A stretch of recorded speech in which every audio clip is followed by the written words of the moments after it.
stuff out there. With that is your copy of the kit and copy.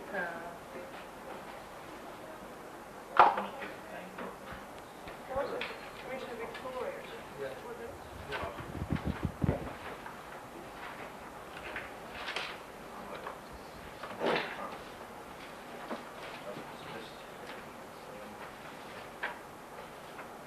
Sure, it's the right one.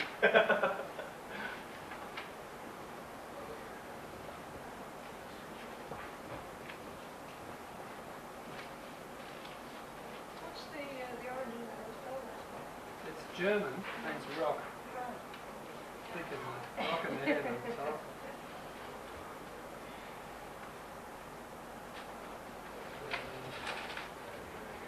Yeah, well, I get quite proud about it. I started looking up the origins of this distinguished family and all that, and then it went back a fair way when they first arrived in Australia, but all the evidence kept pointing to these Jesuit priests who were my great-great-grandparents, so I've got a bit quiet on my distinguished background.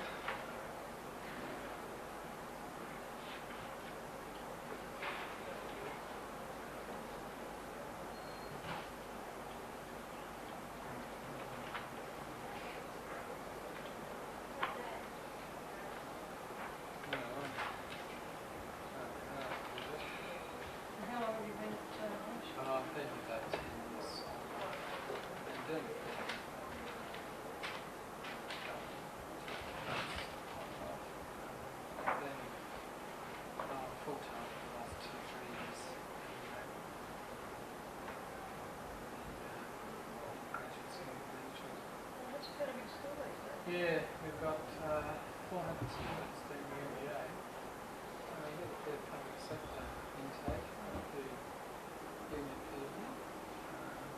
Alan Fish, No, a colleague of mine, John Hudson, is MBA. Oh yeah.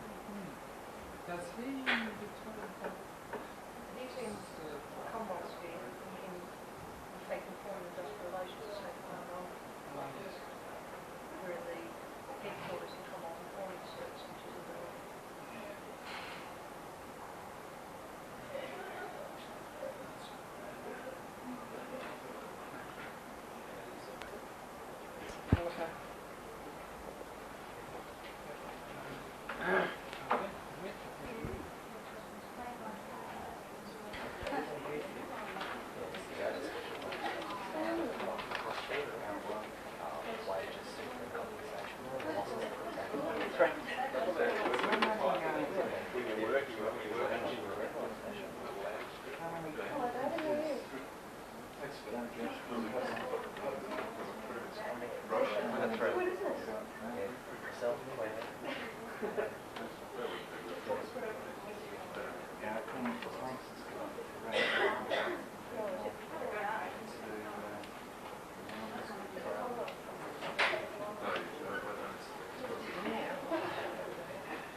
Gail Brown. I'm the President of the Victorian branch of ACOA. I'd just briefly like to welcome you here today. Unfortunately, I must announce that Jocelyn Scutt, one of our speakers, has not yet made it. I believe she was appearing in the Supreme Court this morning, so she may be held up there. But we decided we'll start the proceedings as our other speaker is with us. To begin with, I'd like to hand over to Doug Lilly, the Branch Secretary of ACOA in Victoria, to give the welcoming address. Thank you, Doug.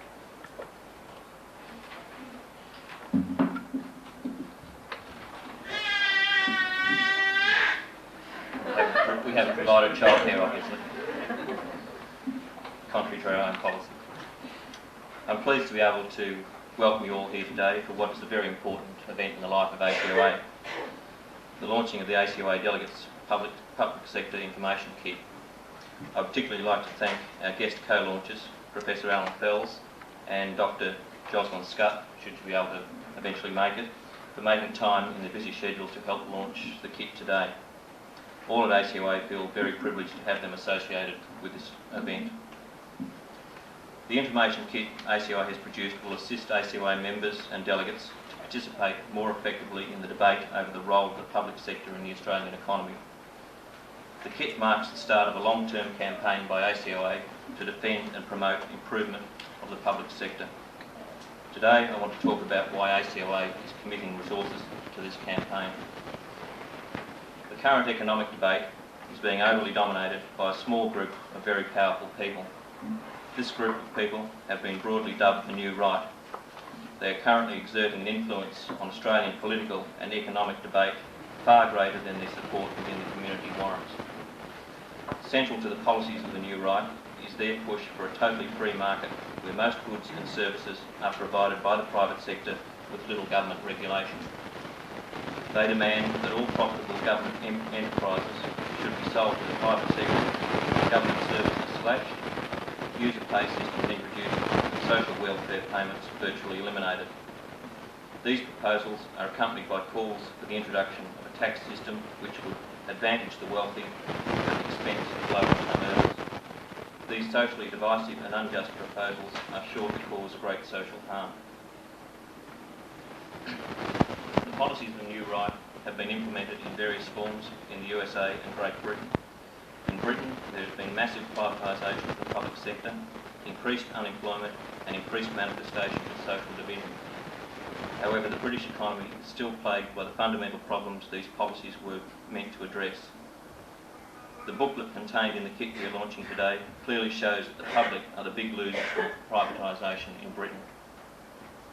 Is this the way Australia is to go? There are disturbing indications that it could be if the social Darwinism of the New Right is not challenged. This is why ACOA is trying to help advance an alternative view of the way the economy should be steered and the role of the public sector within an alternative strategy. As a part of the trade union movement, ACOA has a strong commitment to social justice. This commitment is more significant for ACOA as our members daily work with the unemployed, pensioners and other disadvantaged groups. ACOA sees that there is a need for increased debate within the union movement, between unions and community groups and throughout the broader community on the value of the public sector. The problems within the Australian economy have been over-dramatised in some quarters to suppress the expectations of working people and welfare recipients. This does not mean that the problems within the Australian economy are not serious. They are significant and require a comprehensive response. The alternative economic story outlined in the kit is a contribution to a broader economic strategy. ACOA recognises that the future role of the public sector will be determined at the political level. Experience in Australia and overseas has shown that the public sector stands its best chance when all affected parties cooperate to defend and extend public sector services. I am confident that the Australian public sector will continue to play an important part in the Australian economy and social life, because generally it does its job well. Where this is the case, people will defend the functions and services of these public agencies. This is not to say that everything is perfect. There is a need for continuing reform within the public sector. ACOA intends to continue to make a positive contribution to this reform process. There is great scope for reform through greater decentralisation of government services to increase their relevance and accessibility to the public. This decentralisation would also allow more direct feedback on the appropriateness of services and service delivery, and a greater involvement by affected community groups in policy development. However, this reform will be of little value if the overall structure of work, particularly at the lower levels within the public sector, is not reorganised in such a way to make jobs more interesting and rewarding. An integral part of any work organisation change has to give workers greater control over their work and their working lives. It has been clearly brought home to me the need for economic debate within the union movement to be developed in conjunction with others concerned with the problems that confront the public sector and the union movement. Hopefully, ACOA's contribution to the debate, marked by the launch of this Delegates kit, will be complemented by other unions and the users of public sector services. Thank you.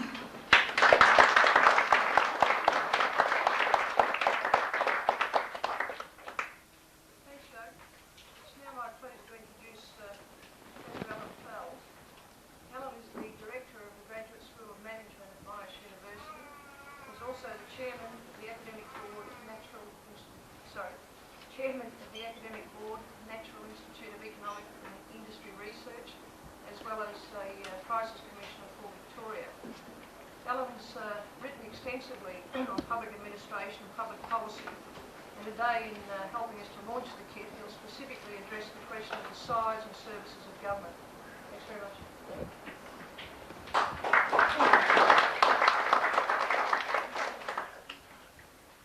Thank you very much, and it's my pleasure to be here today, and I'd like to commend ACOA on its kit, especially the excellent booklet which it has produced, and I would endorse comments of Doug about the need for greater economic debate on the role of the public sector.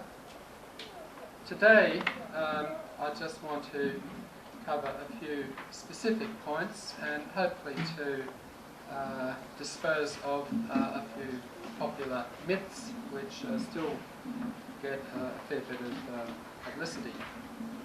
First of all, I want to talk about the size of government in Australia and just demonstrate the pretty clear fact that by international standards Australia does not have a big government problem. Relatively speaking, the size of the public sector in Australia, however managed, is quite low by international standards. To explain that point, I have done a paper which some of you may have, which I think most of you have, and which I will go through rather quickly, and then if you were interested in the details you could look at it in more depth. But there are two basic measures of the size of government. The first is the spending of government at all levels on the buying of goods and services as a percentage of GDP. GDP, in case you don't know, is a technical term used in economics meaning grossly distorted parameters. Now, this measure is that of government spending excluding transfers, and it roughly measures the share of social output in total national output. The second measure is the total outlays of all kinds by governments at all levels as a fraction of GDP. So that includes not only expenditure on the purchase of goods and services, the purchase of manpower services from workers and so on, but also transfer payments. And transfer payments are payments from general government to persons in return for which no services are rendered or goods supplied. That includes medical-related sickness and unemployment benefits, family allowances, age and other pensions, scholarships and so on. Now, this second measure, as I've said, includes transfer payments, and transfer payments can be regarded as payments from taxpayers to beneficiaries who themselves may be or may have been or may be in the future taxpayers. And in the extreme case, for example, where a taxpayer's contribution over his lifetime matches the benefits which he or she receives from the government over his lifetime, then there is no net effect on the income of that individual person over their lifetime as a result of government activities. There's just a redistribution within the period of someone's life. I'll come back to that point in a moment. Okay, well in this paper I set out the relevant numbers on the share of government in Australian GDP. Net government spending, excluding transfers, is about 25% of GDP, having risen from 22% in 1970-71. Public sector employment, including public enterprise employment, is 1.7 million, or about 25% of total civilian employment. But excluding public enterprise employment, which is very necessary for making international comparisons, the number of people working in general government employment is 1.1 million, or 16.3% of total civilian employment. Total public sector outlays for all levels of government is 43% of GDP. And that has risen. It was 31% in 1970-71. And I will comment on that in a moment. But the main source of the increase has been the rise in transfer payments. Well, making international comparisons on all these numbers, Australia comes out quite low. It's now possible, it's been possible for the last 2 or 3 years, to compare the size of our government with those overseas, because the OECD produces standardised figures. So I'll give you the standardised figures, and they're a little different from what you've heard because they are standardised. Net spending as a percentage of GDP in Australia is 20.9%. The OECD, it's 23.6%. So our spending on goods and services is itself relatively low. Government employment is also a bit below the OECD average. In Australia's case, 17.7%, compared with the OECD average of 19%. You might wonder, shouldn't our numbers employed in the public sector be even lower than that compared to the OECD average, since our spending is also lower than the OECD average, and indeed lower by a greater amount. But there's no real puzzle about this fact. The thing which drags down Australian public spending is the low level of transfer payments, payments of pensions and so on. And the fact is that that doesn't take up any employment. There's no reason to draw any adverse conclusions about the size of our employment in the public sector. It's low by OECD standards, and indeed there has been a bit of discussion in a few magazines lately about this number, trying to suggest public sector employment may be high, considering the fact that it's a bit higher up on the OECD league than our expenditure. Quite possible that that would be due to public sector wages being not quite as high as overseas relatively. That possibility hasn't been discussed very much there. Well, general government outlays are very low in Australia compared with the OECD. In the latest available year for comparisons, total outlays in Australia, including transfer payments, were 36% of GDP. The OECD average was 42%. And as I have said, you may think that that 36% number anyway sounds high. It tends to get quoted quite a lot.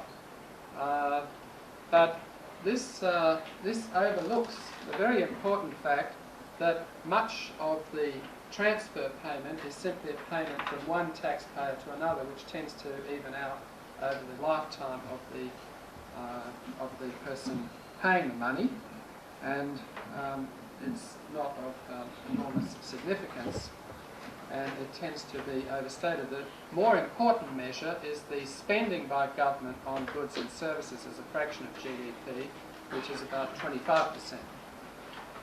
And the growth of government spending in Australia relative to GDP has also been fairly low. And one of the big differences between us and the OECD is the fact that we do not have a big indirect tax base. Our direct tax is a little bit below OECD standards, and then they have major sources of income from indirect tax. We don't have that. Anyway, these measures of the size of government and so on are somewhat one-sided, even ideologically loaded. They tend to focus on the costs of government rather than on the benefits. I've also referred in the paper to various studies which have been made of possible connections between the size of government and the rate of economic growth.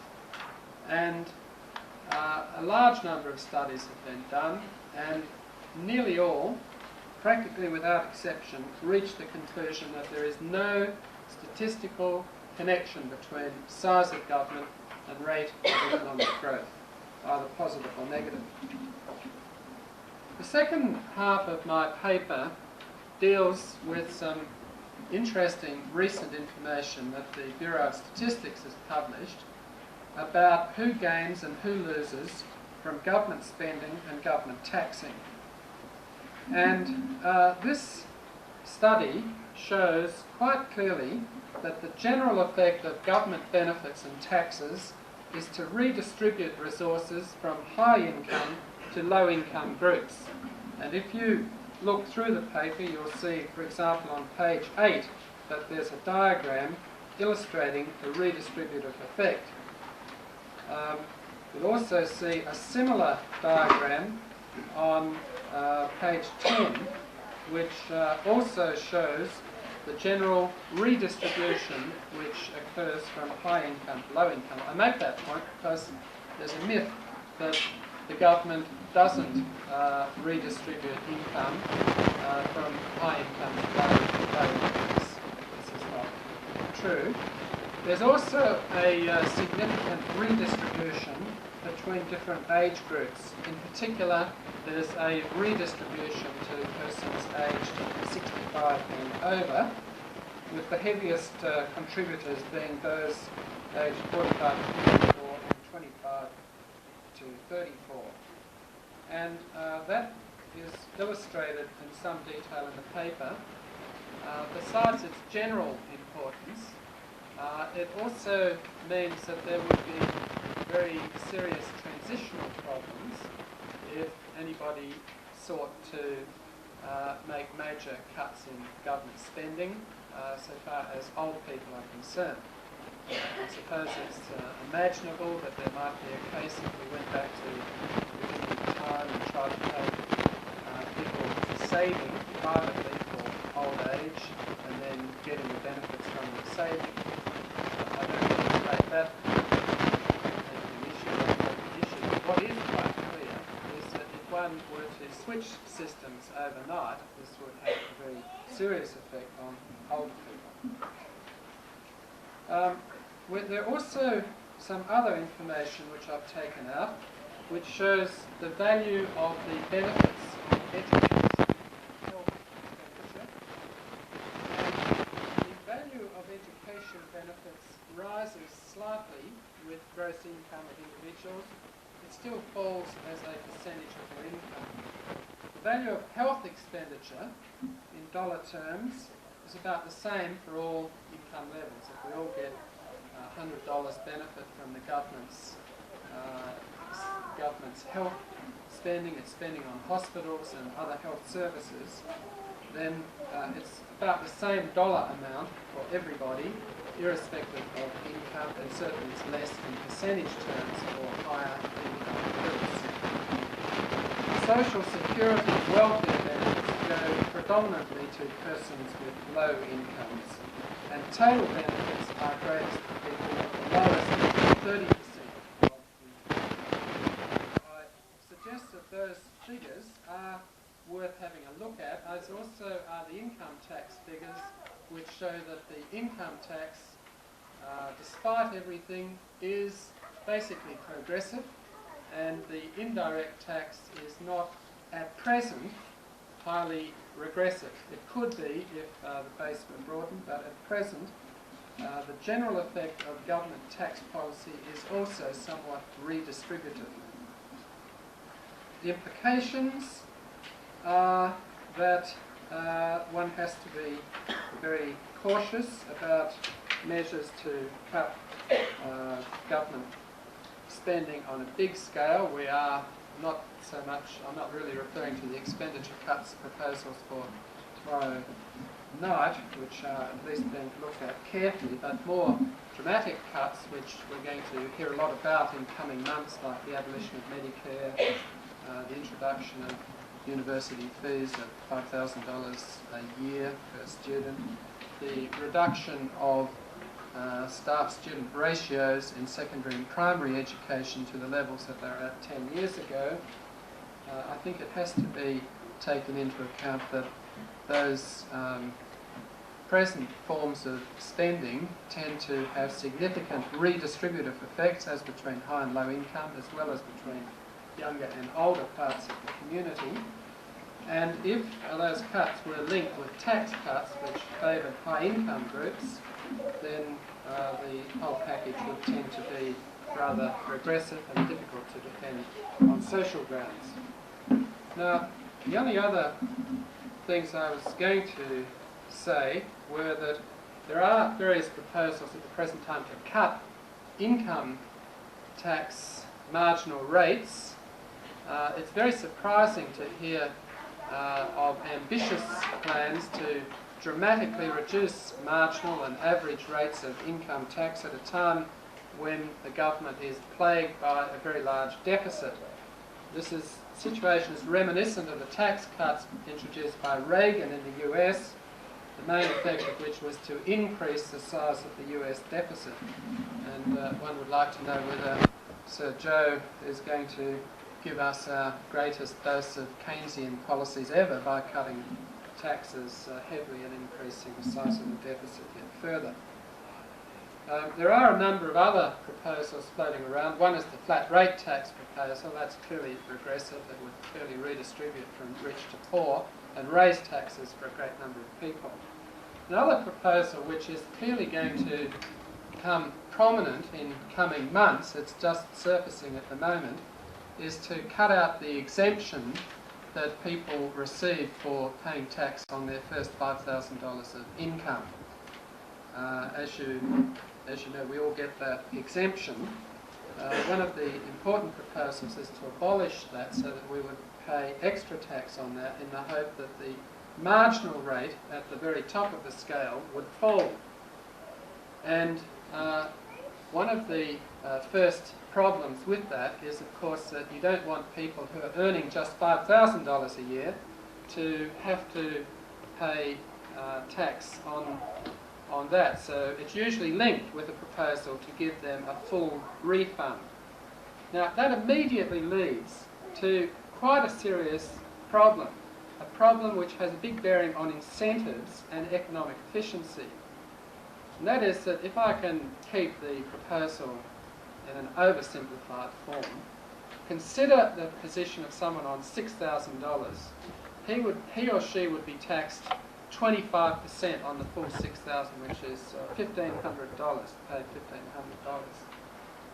But if that person earned $5,000, they pay zero tax because they'd get a full refund under this scheme. Therefore, a person whose income rises from $5,000 to $6,000 cops a tax bill of $1,500 for the extra $1,000 earned, a 150% marginal tax rate. And it turns out that people are working away in various think tanks on proposals which essentially encounter that class of problem. They have tried to phase in these new rates of tax and so on, but they still run into the problem that the marginal rate of tax at the bottom of the income scale tends to be substantially higher than it otherwise would be as a result of abolishing this exemption. And it's argued that we need reduced marginal rates at the top of the scale to improve incentives. But all the studies show that if there are significant incentive effects from taxation, they are not so much on high income groups, they're not negligible. They are serious, however, for lower income groups, for married women, for part-time workers, and for others for whom a very cold economic decision is taken about their participation in the workforce. And to put up marginal tax rates towards the bottom of the income tax scale is not going to bring any great benefit at all to economic efficiency. And then the other big source of reduction in tax rates is, of course, by cutting out Medicare and also cutting back certain education expenditures. Again, on sheer efficiency grounds, it is far from clear that there is any efficiency gain. I'm prepared to go along with certain arguments that the private sector does certain things more efficiently than the public sector, but when one starts trying to introduce the private sector into the areas of health and education, it is by no means clear that they will do a more efficient or effective job. So that even on the grounds which are being advanced for the expenditure cuts and for the tax cuts that are linked with them, it's far from clear that there would be efficiency gains, and that's altogether ignoring the massive questions of equity which also arise. Well, they're the main comments I wanted to make, and I would endorse the remarks about the need for a more serious debate about the public sector, and I hope that your campaign is successful.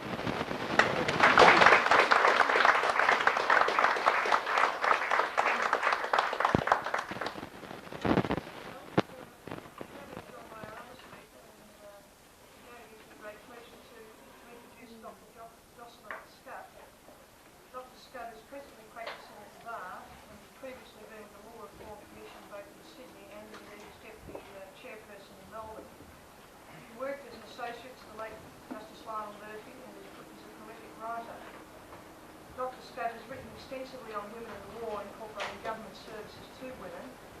She's also served as a Social Security Appeals Tribunal member. Dr. Scott, in helping with today's events, will speak about the effect of the public sector on women as both an employer and a service provider.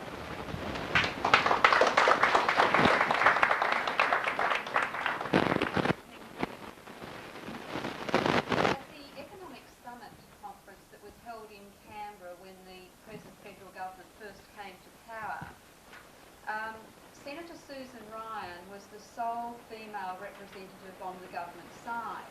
Jan Marsh was the sole representative on the union side. In terms of other women represented there at the Economic Summit Conference, 5 women were present with observer status, and they were there because the government had invited them to be there with observer status. 4 of these were specifically representing women's groups. The women's groups which were represented were the Women's Electoral Lobby and the National Council of Women. There were no women active in the private sector, either the previous or interesting is that every single press release that emanated from the Women's Electoral Lobby and the National Council of Women was directed against the government. They were railing against the government for not having sufficient women represented at that economic conference. They ignored entirely the fault in the private sector of not having any female representation at all. And this is one of the problems, I think, for the public sector. that just as the women representatives at that conference overlooked the faults of the private sector, in the debate about whether or not the public sector is doing its duty, conveniently, whether or not the private sector is doing its duty is overlooked. In the debate of public and private sectors, however, it is not only women who fall into this trap of railing against government, against the public sector, and failing to see the reality that however poorly the public sector might be said to represent the interests of women and the interests of those who are otherwise or additionally disadvantaged, the private sector is so much further ahead in the stakes for ignorance, unfairness, injustice and disregard of the rights and requirements of the poor minorities. Certainly the private sector is concerned about minority rights, but the minority for which the private sector finds its voice and its support is the minority which needs no further help, which fares well in the system as it is, and which is advantaged by the present economic distribution and lack of wealth distribution. The rich minority, the powerful, those positioned to exploit an advantage from the system as it is, are those who are truly supported by the private sector. As essential services keep them public, why Australia needs a strong public sector points out, women have a particular interest in defending public provision of services. These services so often benefit women and their children. Undoubtedly, they benefit the children of men too, but men are less likely to recognise the need for public services for children, for unfortunately they are less likely to pay attention to this segment of humanity. Often the public sector is criticised for what is seen as lack of innovation and inventiveness, yet a quick run through recent legislative initiatives shows the fallacy of this proposition. Sex discrimination legislation, affirmative action, programs for appointing and promoting women and other minority groups, those of recent ethnic origin and those of Aboriginal background, have been introduced into the public service, and plans for industrial democracy and equal employment opportunity have been drawn up by all government departments long since. Equal pay is theoretically implemented within the public service. Certainly there can be little doubt that equal pay is not yet a reality for women in the public sector. But at least women have before them a prospect of equal pay and a firm platform from which to stand and fight for equal pay as a reality. In the private sector, the theoretical prospect has not yet gained credence. In the 1970s, in the public service, practices designed to prevent women from being appointed to permanent positions, or laws demanding that women retire from permanent positions on marriage, were abandoned or repealed. The dictate that women not be employed in the first, second and third divisions of the public service was abolished. Yet in 1981, some 40 top-level public servants, none was a woman.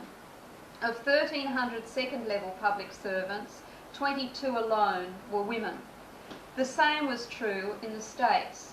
One eminent judge was moved to say in December 1981, discrimination against women in public affairs has been practised so long and so assiduously in Australia that we do not notice it.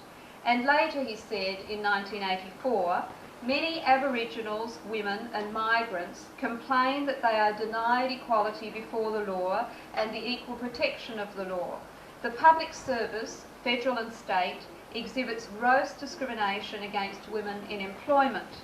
Women are still subjected to sexual harassment and intimidation in some workplaces. Outside work, barricades are being broken down, but slowly. Well, changes are designed to come about with the implementation of equal opportunity, affirmative action and sex discrimination legislation. Women have been instrumental in ensuring that this legislation is drafted, introduced, passed through Parliament, and are working to ensure that it is effective in the workplace and in education and in the provision of services.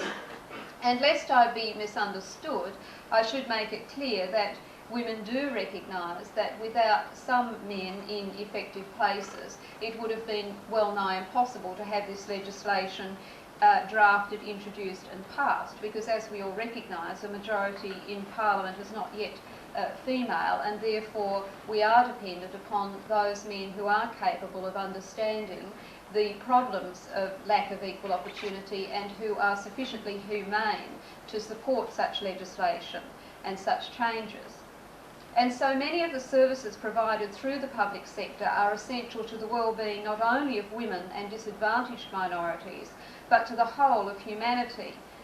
To quote Essential Services, Keep Them Public, the public sector provides a wide range of support services to families. Family allowances to assist with the cost of raising children, quality childcare services, health services like vaccination programs and public hospital facilities. Public hospital facilities, for example, could not function without the work of women. Childcare services are run by women. Educational programs run on the energies of women. The public service itself is dependent for its operation upon the services of women, from those serving the tea, to the secretaries who so often fill in for the boss, to the sole federal department head who happens to be female. And here I'd like to make a point about affirmative action.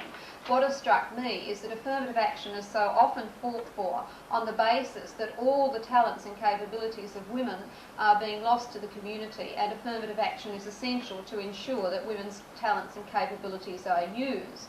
I think this is a misguided argument. There is no doubt that some talents and capabilities of women, of course, are being ignored. However, many talents and capabilities of women are what actually makes the public sector run, and without those talents and capabilities, the public sector would not be able to function. The problem in terms of affirmative action is that women working in those traditional fields are not having their capabilities and talents properly rewarded and properly remunerated. And here one might comment on the abhorrent comment of the Australian Conciliation and Arbitration Commission when, in the 1983 National Wage case, the Commission actually acknowledged that women are inadequately paid for in terms of the work women do, that equal pay is not a reality, and yet they went on to say that it was impossible to give women adequate remuneration for the work that they do, because if that were done, the economy could not stand it. So what the Conciliation and Arbitration Commission was actually saying was it was impossible to implement a proper system for ensuring that work value is looked at in a systematic way in terms of the traditional fields in which women work, because if we did pay women adequately for the work that they do, the economy would not be able to function in the way that it does. They are actually acknowledging that the function operates in the way it does because women are not adequately rewarded for the work that they do. Because there is an identifiable working group and consumer group within the public service, it is essential that the public sector tap the ideas of those who are in work or consumer roles. In the area of public transport, for example, there can be little doubt that women would be the greater users and would use even more avidly were public transport to take into account properly the demands of this user group, rather than being programmed to fit in with the workday of the male office and factory worker, who so often has the use of the sole family car anyway. And what of the Department of Social Security user groups? How often do we really listen to what these groups have to say about the services they receive and the mode of service? The public service has far greater advantages than the private sector in terms of learning what consumer groups want, what consumer groups think about the services, what they like or dislike. No other service producing body or product producer has access to such a broad range of consumers spread over all states and territories, in the country and in the city, the suburbs and the metropolis. Public sector services and goods have every reason to be more closely allied with what the consumer groups, the clients, the purchasers want and need. No private sector operation has the ability to test out products and gain feedback from Australians from all over the country, from so many varied backgrounds and neighbourhoods, as does the public sector. The public sector has to begin to take more seriously its own advantages and make proper use of them. It has to take into account the views of those who are using its services, rather than believing either that those groups are satisfied or that if not satisfied, they are misguided. And on top of this, in this campaign to support essential services, to keep them working and to highlight to the public the value of their, that is the public's own funding, rather than covertly like the private sector that is in fact funded by the public but the public doesn't realise it, it's vital that a positive approach is taken. Rather than campaigning simply to preserve services as they are, the approach must be one of innovation and change, supporting new ideas, new ways of operating within the public service, new ways of framing public service operations. And here I might intercede to say that I have been met with nothing, in my view, more astonishing than some campaigns that have been run by some individuals and groups in terms of the former Human Rights Commission and the Institute of Multicultural Affairs. In the time that those two bodies existed, I'm afraid I heard very little in support of either of them. But as soon as there was a government proposal to abolish them, there was an uproar from members of the public and so forth, saying that they should not be abandoned, and I am sorry to say from within the public service itself. And one could not help but be led to think perhaps there are some people who had private goals in wishing to have those bodies maintained in terms of their own jobs and their own position. And it seems to me that we shouldn't be so frightened to accept that sometimes it is appropriate that some bodies should be abandoned, abolished, replaced, changed. Because if what those bodies are doing has any value whatsoever, then they will not be prevented, those values will not be prevented, cannot be prevented from being replicated in other ways. And what we have to do is fight to have them replicated in other ways that might be more functional. No wonder there is disaffection for the public service, I might say, if in those areas outside Canberra, members want to say we have to check back with Canberra before any steps can be taken.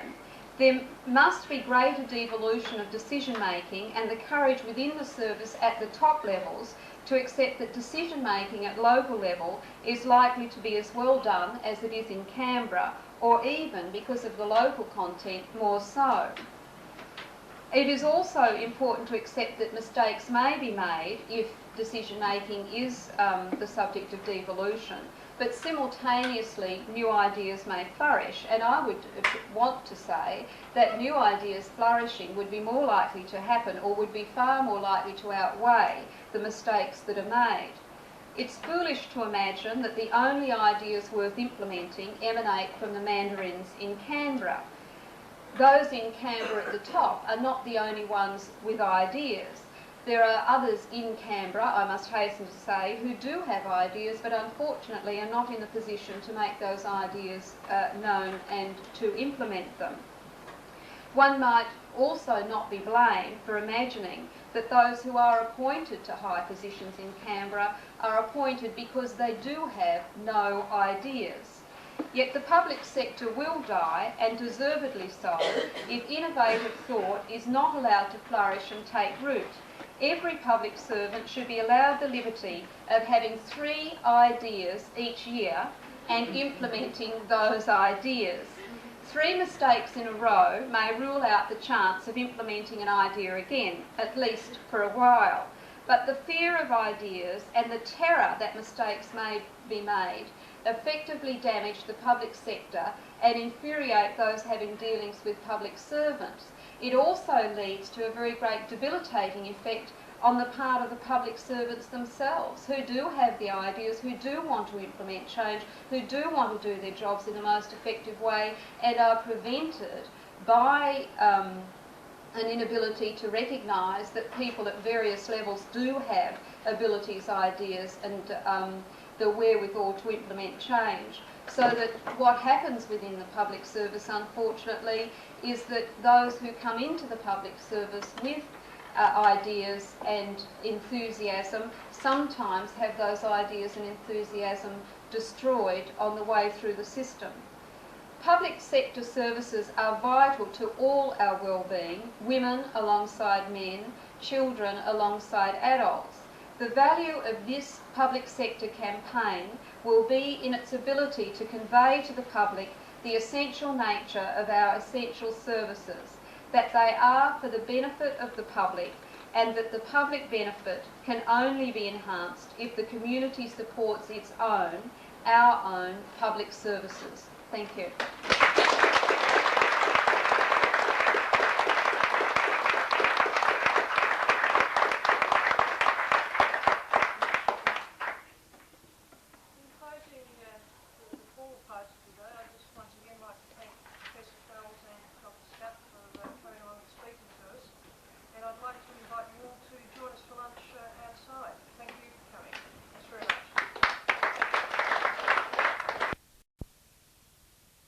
There are calls for privatisation. The Australian Clerical Officers Association began the campaign just hours before a meeting tonight where the federal government ministers are expected to outline big public service cuts as part of Wednesday's economic statement. This is a popular image of public servants. A bunch of lazy, inefficient men and women who do little from one tea break to the next. People used to make fun of me when I worked at the railways. You couldn't even go to the pub. What would they say? Oh, you're a bludger, straight away, before you even said anything. You're stigmatised just because you used to work for them. This video is part of a concerted campaign by the ACOA to dispel the myths, to convince the community that the public sector plays a vital role and to fight the threat of privatisation and savage budget cuts. ACOA National Secretary Peter Robson says the campaign will also have to convince public servants that some changes are necessary. If we stay where we are, if we're not prepared to take on new ideas, if we're not prepared to change, if we're not prepared to make the public sector more dynamic, then by the year 2000 there won't be much to worry about anyway. Now is the time to act. We must represent the forces for progressive change and not the forces for inertia. The campaign, launched in Sydney today by New South Wales Teachers Federation President Jenny George, comes just 2 days before the mini-budget. If public sector spending is slashed and the government does announce plans for the privatisation of some public institutions, union officials have warned that the campaign could well be expanded to include widespread... ...decided to spend $250,000 to fight privatisation of the public sector and to improve the image of the public servant. Our industrial reporter, Jock Rankin. 4,000 members, the ACOA is the biggest public sector union. It's concerned about the coffee-swilling, flex-on, flex-off image of public servants. Today it began its fight back with a booklet and a kit for delegates on how to make the media see things the union's way. The issue in focus, privatisation. We want to expose some of the myths about privatisation. The fact that the privatisation of an organisation such as Telecom would lead to massive increases in cost of services to the average consumer, and particularly those in the rural area. That message needs to be got across to the public. Former Deputy Chairperson of the Victorian Law Reform Commission, Dr Jocelyn Scutt, who came to praise the public service, made this suggestion. It seems to me that we should introduce a new regime whereby every public servant is entitled to have 3 new ideas each year and to have those ideas implemented. And there will be many new ideas implemented in that way, and I think that we can bear a few mistakes. If you make 3 mistakes in a row, then perhaps you don't have a right to have another idea for some time.